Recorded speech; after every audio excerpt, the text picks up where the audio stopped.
Hello, everyone. Welcome to Let's Talk About Fixed Star Episode 3. I'm Rod Chang.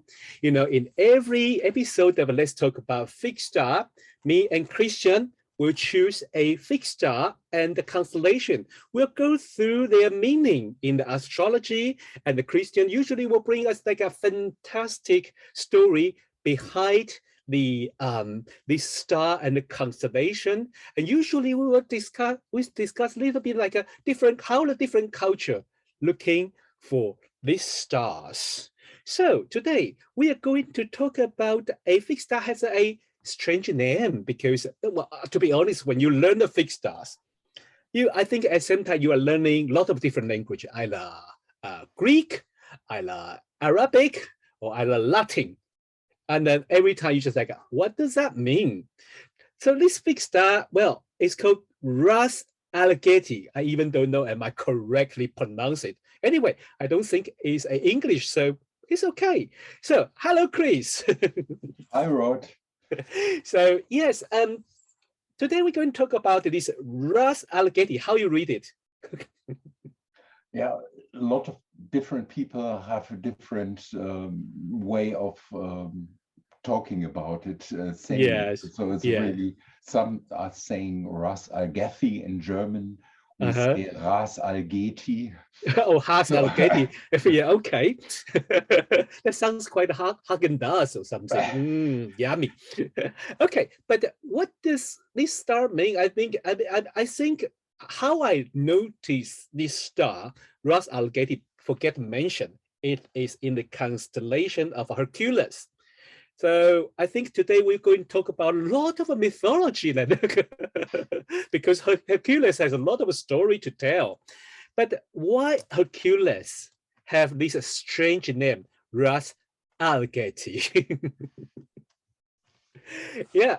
Okay. So, well, that before we continue discussion about that, let me give you the astronomy detail about the Ras Alghetti and the Hercules. The first things I want to let you know is Hercules is a huge constellation in the North Hemisphere.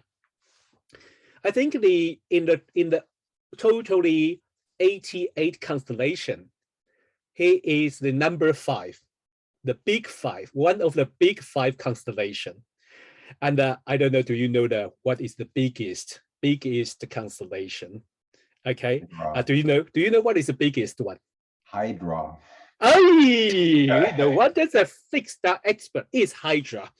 Okay, we don't want to go too far, but yes, but Hercules is the 5th one. Hercules is the 5th one in the North Hemisphere. But unfortunately, to be honest, when I know that we are going to talk about Ras Alghethi in a mythological way, I love it. I enjoy it. I can talk about it whole day.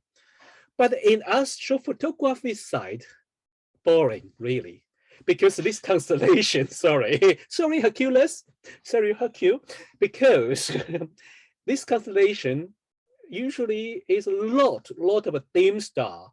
Their magnitude is about 3, about 4. I think the brightest one is only 2 something. And also for me, they don't have many beautiful nebula in this constellation. So usually when I saw it, like, oh, boring area, skip it. Okay, that's because I like the astrophotography. But okay, let's talk about is what astrologer care about is his eclipse longitude. Today, in year 2022, Ras Alghethi, its position is at 16 degrees Sagittarius, 27 minutes. Back to 2000, year 2000 is in 16 degree Sagittarius, 08 minutes. If you were born around the 1980s, then it's back to 15 degrees Sagittarius, 52 minutes. So this is what most astrologers know, because we only care about that little band around the the ecliptic.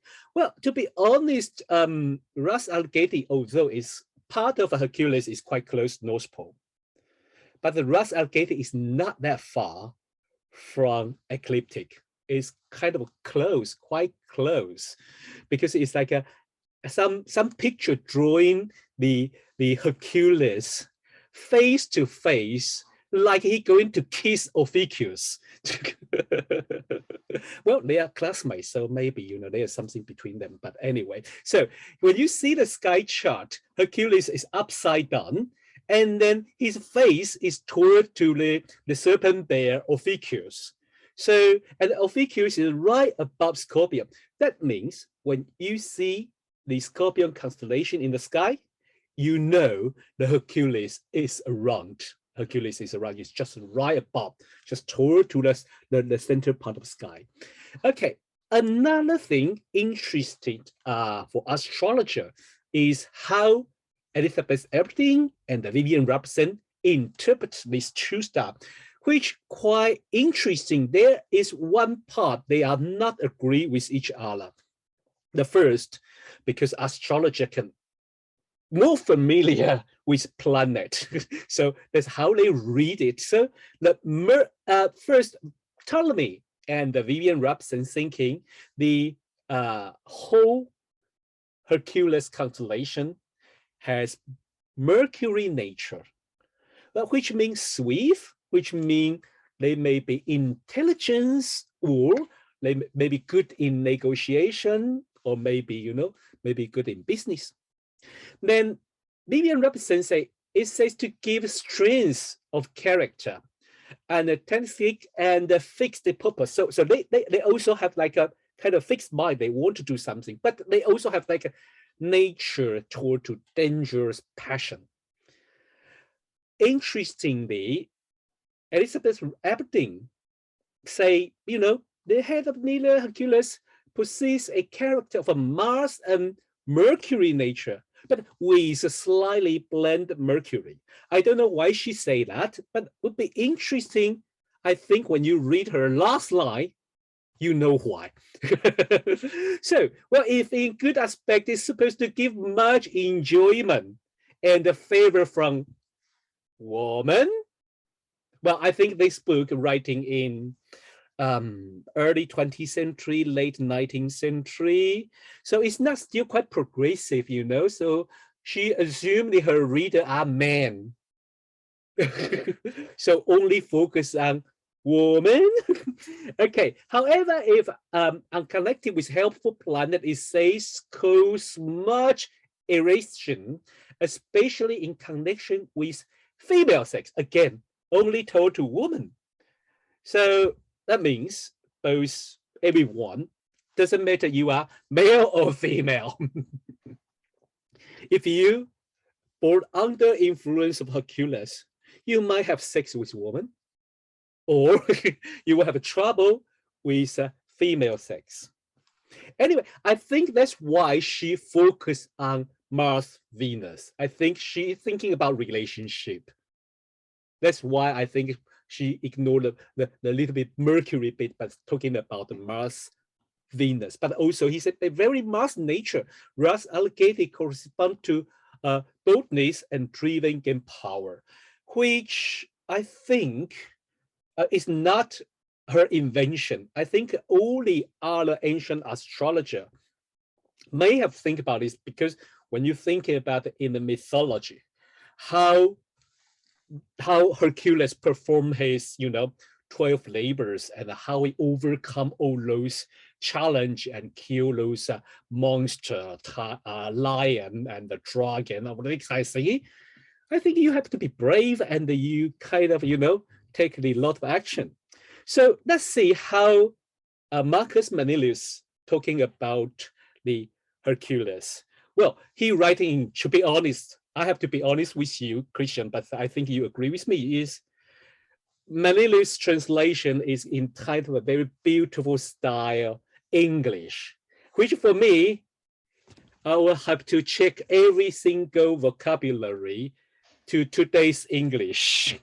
So I translated for myself. I say, basically, he say, if people get influence from the Hercules, this constellation, well, they are intelligent, but have questionable moral, which means they could be naughty, they could be nasty, or they could be, they just like, I don't really follow the rule. Okay, but and also they are violent. Their violence can terrorize all other people. But I don't know it's good or bad, but they are very professional. They kind of, risk taker. So also looking for high reward in high risk venture. That would be a little bit like, those I don't know, people who take money to work in the army, or or the killer or professional killer or something. I don't know. What do you think, Christian? Yeah, probably is talking about these Mercury things. Maybe that's the part he's referring to. But yeah, as you said, it's not that bright, that star, and it's interesting that they say it's Hercules, isn't it? Yes, yes. I think the Hercules in the mythology, most people care, or most people understand or know Hercules is from his 12th labor, and he become kind of a hero of everyone. I think today's, I mean, I like to compare those different culture. If today, maybe the Superman is today's Hercules. or what's the character in the Marvel, that Warfree? Yes. Or Batman with this dark history, family history behind it. Oh my God! You're the best. In a way, it's the same with Hercules, with killing his children. And oh my God! Oh yes, you're right. Yeah. But I'm not very good at Marvel comics. I I'll be neither. Come on, we just pretend. Yes. So, what do you bring to us today? Yes, let me stop sharing. Try to share my screen. Probably you don't see anything. Yeah, I already see it. Oh, you see it. Naked man.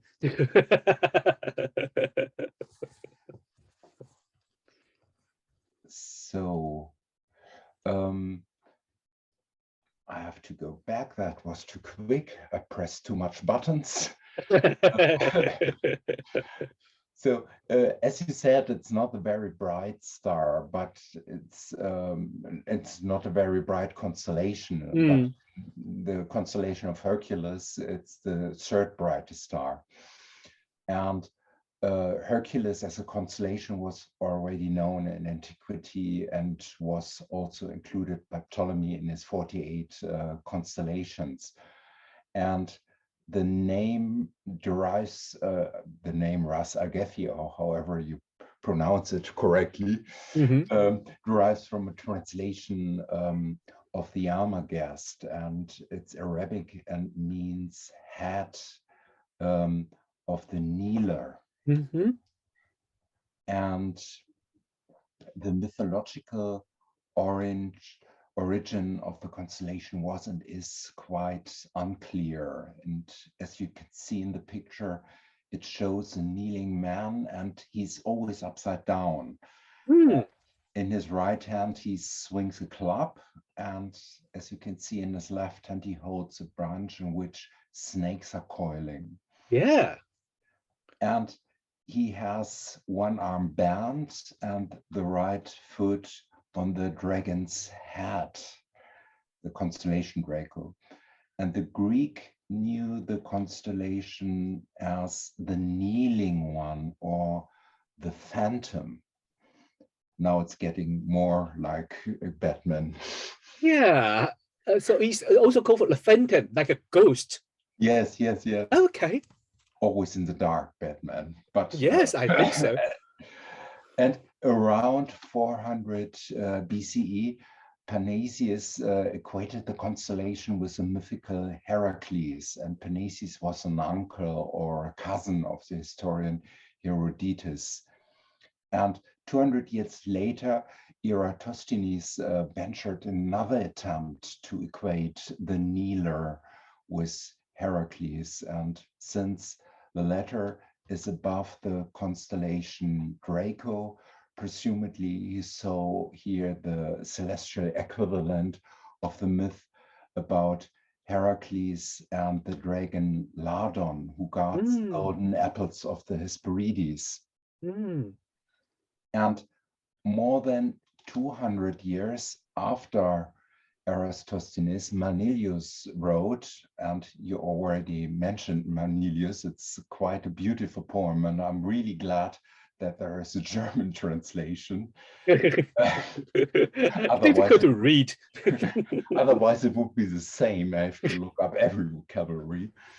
I found an English one online, and I want to refer to a special quote from Manilius. And he wrote, Hercules, the figure on bended knee and called by the Greek name of Engonasin, about whose origin no certainty prevails. Another mystique area. Yes. And Manilius is, I think this quote is the best evidence that not only it was not known who that constellation represented, but that it was also known that it was not Hercules. And possibly the constellation was originally Gilgamesh, who was the first man to strive for immortality. And he feared death and tried to avoid it and sought the herb of life, but he finally has to accept death and kneel down before this law of nature. As always, I love Bernadette Brady's interpretation, and Bernadette points out that the posture of the kneeling phantom resembles the Egyptian hieroglyph, which means to adore and give praise. And isn't that fantastic? Yeah, they look exactly identical. Yes. And it means a human being in his proper position, serving and worshiping the gods. And as Bernadette Brady points out, the phantom assumes this posture perfectly in an area of heaven reserved for the sacred. You know, the area around the North Pole, around which the whole firmament orbits, and the source of our life. And so she says, Bernadette goes with a kneeler, with a phantom, and to adore and give praise. And so probably Ras Alghethi symbolizes a person's attitude of reverence for the divine or devotion to nature. And Ras Alghethi is a devotional mediator between humans and the divine. So like a bridge, it is about the awareness that everything is ensouled. And Ras Alghethi wants to connect with or worship something greater than oneself. And as Bernadette says, this gives meaning to life. And so for Ras Alghethi itself, life itself is sacred and therefore needs to be protected.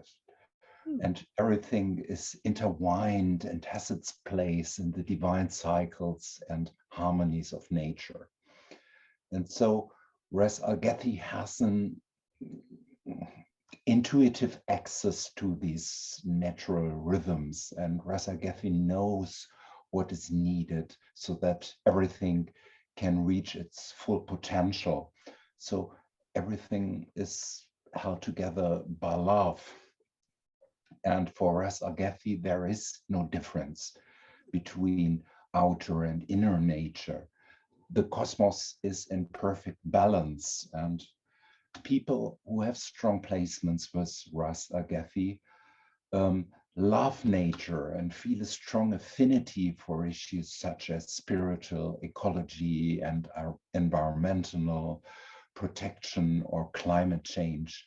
I think Greta Thunberg has also Ras Alghethi, when I remember correctly.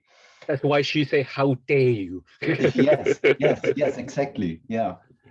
And this is also a quote from Bernadette. She says, Ras Alghethi thinks globally and acts locally. Oh. So there is something idealistic and purposeful about that star. It wants to experience the interconnectedness of all beings, and the spiritual or religious dimension is very strong here. And as always, where there's light, there's shadow.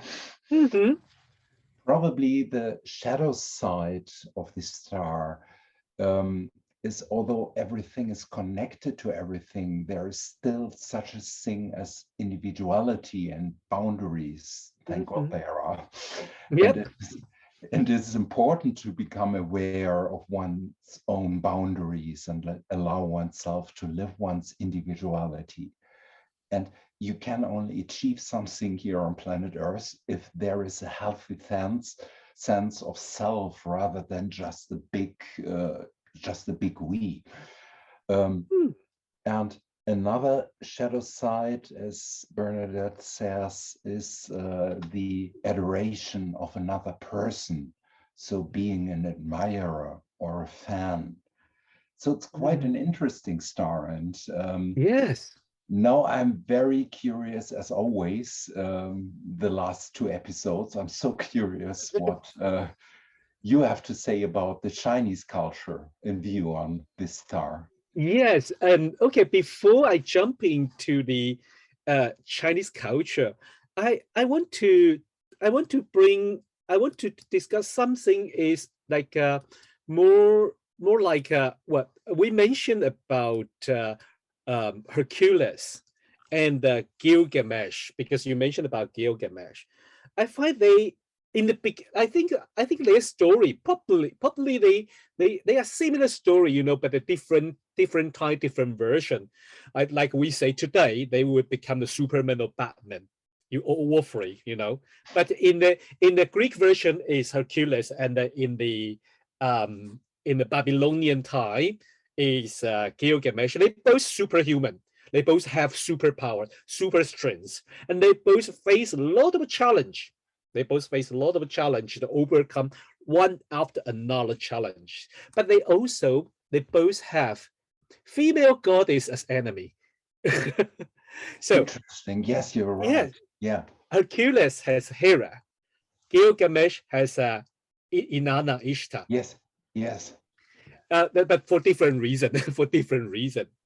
But eventually, I think for Hercules' bit, I think the Greek writer give him a little bit more story in the ending, because he ended his own life, and then become transcending and become a god.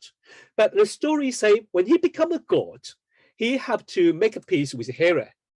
So he has to kneel down and go through the between Hera's leg, and that this present he was a rebirth. He was reborn by Hera, and then they make a peace between two mortal enemy. So I think the Neela story maybe they add this bit to fit into the Neela. I don't know. Yes. If I would do that, if I was a writer, I would try to put this bit in. So that's why he kneeled down. Anyway, but also they say that when he kneeled down, he's trying to kill a Hydra or whatever. That's another part of the story. Is also Neela. He have to kneel down when he tried to overcome something challenge. He has to kneel down first, then he can stand up to overcome his challenge. That's one part of the story from Hercules. But very interesting is about I like this bit of a Gilgamesh. They're both superhero. But what touched me most is when Gilgamesh faced the death of his best friend. Also, I think what more or less he aware about himself is inevitable going to die soon. Then he tried, like you said, I'm not going to repeat whole story, but then he started to search the way for immortal. Then he tried to get the herbs of immortal, but he failed eventually. He failed. Then this make him eventually has to face the bigger fate of every human being or every creature in the earth is we all going to face something bigger than ourselves, and death is one of it. Life and death is bigger than even you are a superhuman being, even you are, you know, the leader of country or leader of like a big company, or even like us, that we all face something bigger than us, and then the life and death issue is one day we have to face it. So I think this kind of, from you have super strength and you think you can overcome everything, then until you face the nature, or some people call fate, then you have to bow or kneel down in front of them to give in, you know, to give in and say, yes, there's something bigger. Then you understand the life, then you understand the world, which I like this bit, and which if I go through my own interpretation, I mean, I'm an Aquarius, and I like I have my own opinion, but sometimes I don't care about it's right or wrong. But I think if I go through the Hercules, when it's kneel down, I would say is some kind of a you know, submit itself to the something bigger. You can call it nature, or you can call it fate, or life and death, or something even bigger. Well, yes, okay. You say you are looking for the Chinese story. To be honest, well, not that much. So I try to talk about a little bit about the Chinese astronomy around this area, which in the ancient Chinese astrology or astronomy, you can say, there is a three enclosure for Chinese people, because this type of astrology is totally service for emperor only in the court, not for common people like us. So what they care is the emperor, empress, or queen, they're going to have a long life, and where will be the war? Is people happy or not? Or is someone going to overthrow me? So whole sky is the courtyard. So there's three enclosures, three big departments. So one is called the purple prohibited city. It's like prohibited city. So it's like a center court. And there is the highway enclosure. There's a minister enclosure, those office area. Interesting. The Hercules and the star we talk about today, Ras Alghethi, is located in the third enclosure. We call it heavenly market enclosure. Heavenly market. So here is very interesting, but quite busy. It's just like you know, like those markets.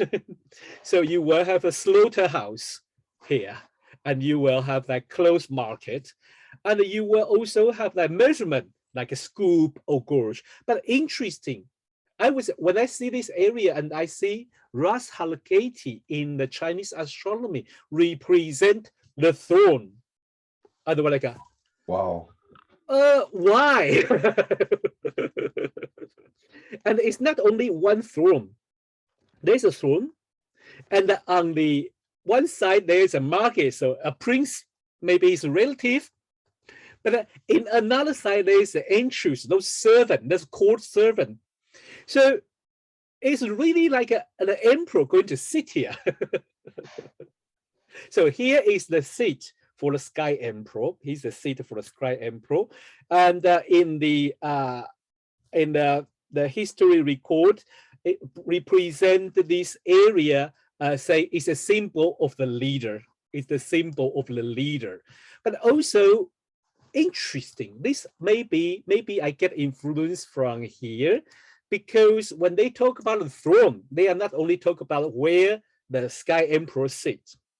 It says it exercises the balance energy, the yin and yang, the day and night. That's why he's sitting here. Here is everyday's life. So he sits here to exercise its balance, to decide life or death, and their time.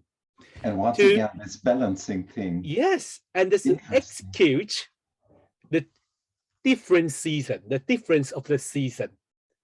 So, which means this is not only a throne. The people sitting on this throne it go to balance the season, try to understand, and is that is the sentence, it say, following the season.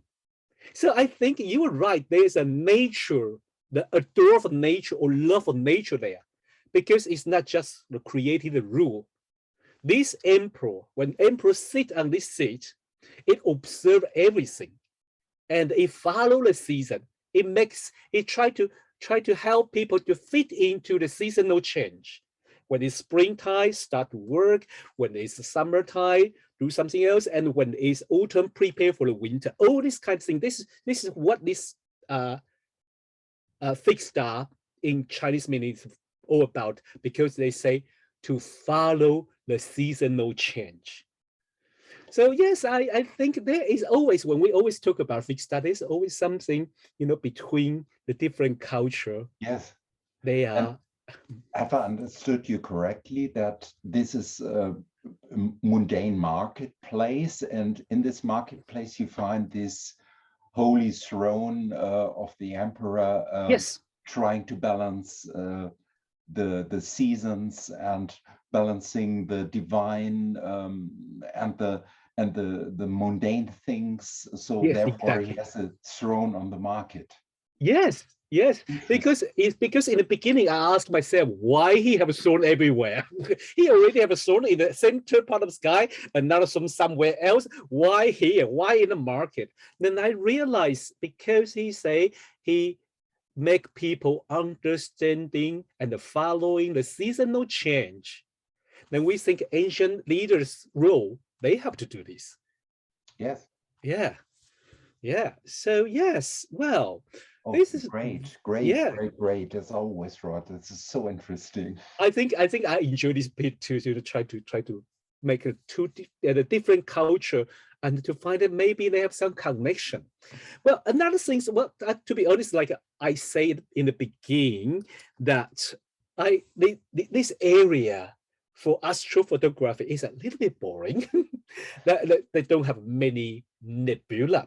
But one thing I learned while I prepare today's talk is there is a bright globular cluster in the Hercules constellation.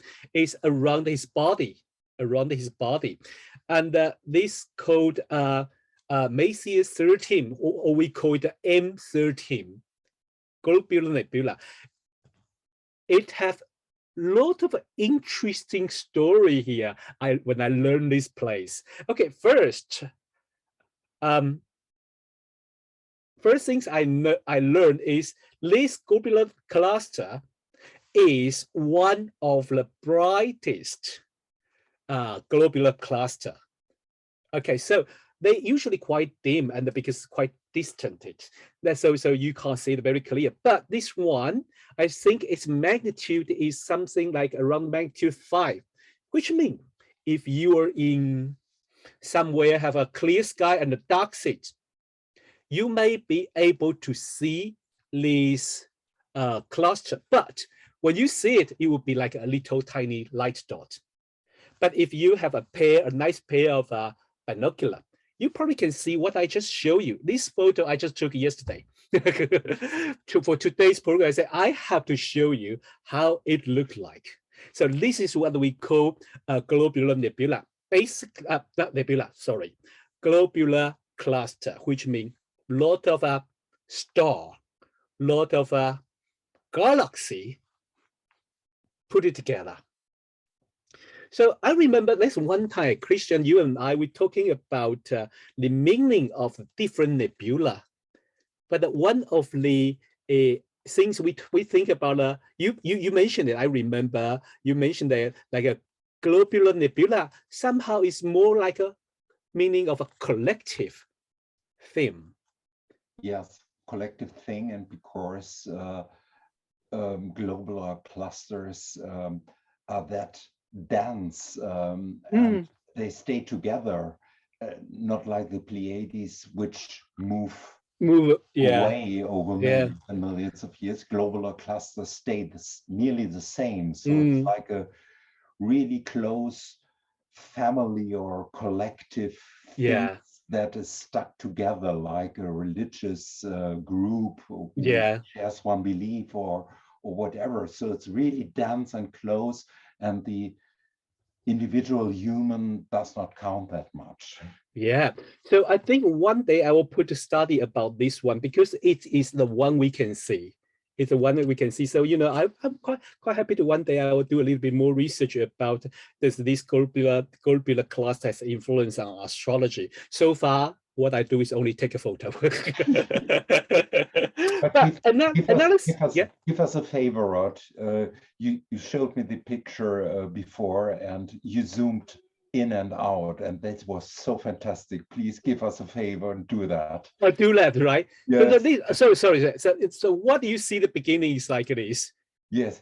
This is the what I take, and then I try to zoom in. Sorry. That's slowly. Isn't that awesome, guys? It's quite beautiful. And well, so far this part is just a single shot. Usually I would take like 100 of them and stuck them together. You can see very bright, but I don't have time to do that today. So I just like take a single shot. But when I see it, I still say how beautiful it is. Yes. It is a very, very beautiful cluster. And that is what we can see from our eyes, so I don't want to ignore it. And then I learned another thing, even more, quite interesting. Do you remember scientists in 1970s? They did something very interesting for me from my imagination mind is something very dangerous too, is they send a message to outer space. Remember a disk, and there is like draw a man's body and the measurement of man and the people DNA's message, Earth's position from the solar system, this and that. You remember that news? I think it's what they call the Arecibo message or something. Wasn't that in the Voyager? Yeah, I think so, right? Something like that. I don't know. I don't know it's on Voyager or something, but probably yes.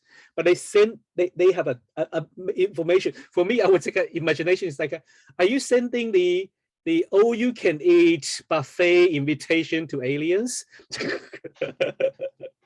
Anyway, that is joke. But do you know this message is sent toward to this globular cluster? Wow.